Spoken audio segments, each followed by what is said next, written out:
La famiglia Cecchettin ha deciso. Si terrà martedì 5 dicembre alle 11 nella Basilica di Santa Giustina a Padova l'addio a Giulia.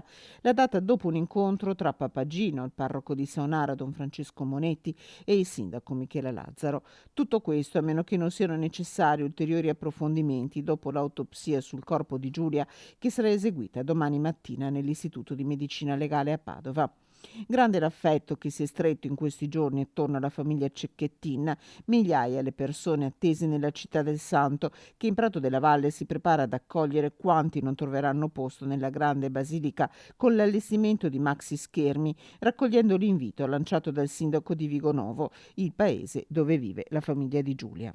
E invitiamo tutti davvero a non mancare, a portare il calore e la propria presenza e testimonianza a Padova, nella Basilica di Santa Giustina, perché lì saranno celebrati i funerali e sarà un modo proprio in un posto adatto e accogliente com'è la Basilica di Santa Giustina e l'area del Prato della Valle, per poter dare tutti insieme l'ultimo saluto a Giulia. Al termine del funerale solenne nel pomeriggio, intorno alle 14:30, è previsto un momento di preghiera nella chiesa di Saonara, dopodiché Giulia potrà riposare nel cimitero del paese accanto a mamma Monica.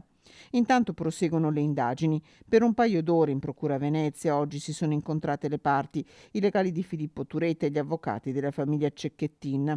Il PM Andrea Petroni, che domani tornerà a interrogare Filippo Turetta in carcere a Verona, ha affidato l'incarico per l'autopsia al medico legale Guido Viel, per la famiglia Cecchettin, consulente di parte Stefano Del Rico.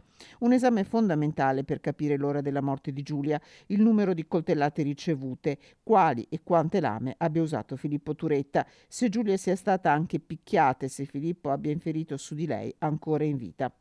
Si continua a cercare di fare luce sul rapporto tra Giulia e Filippo. Emergono infatti nuovi messaggi che Filippo avrebbe inviato a Giulia in cui la invitava a passare il suo tempo con lui, non con le amiche, atti persecutori secondo i legali della famiglia Cecchettin che stanno preparando un fascicolo.